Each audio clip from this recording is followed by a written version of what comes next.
என் பையன் என்கிட்ட பாஸ்தா கேட்க நம்மளுக்கு தான் சமைக்க வராது. உடனே வீட்ல இருக்க எல்லா குட்டி குஸ்மால்ஸையும் தூக்கிட்டு டெசில இருக்க பெப்பினோ போயிட்டோங்க.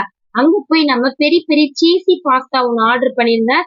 சிக்கன் லோடட் பரிட்டோஸ் ஒன்று ஆர்டர் பண்ணியிருந்தாங்க. நம்ம கைக்கு வந்தோடனே டேஸ்ட் பண்ணி பார்த்தா க்ரீமியா ஜூஸியா சீஸோட பாஸ்தா டாப் நாச்சா இருந்ததுங்க டேஸ்ட்.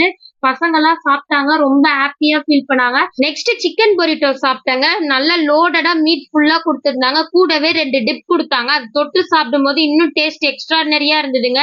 இங்க டிவில நிறைய செலிபிரிட்டிஸ் வந்திருக்காங்க போலங்க, அதை ஷோ பண்ணிட்டு இருந்தாங்க. கூடிய சீக்கிரம் நம்ம ஃபேஸும் டிவில வரும்னு நம்புறேங்க.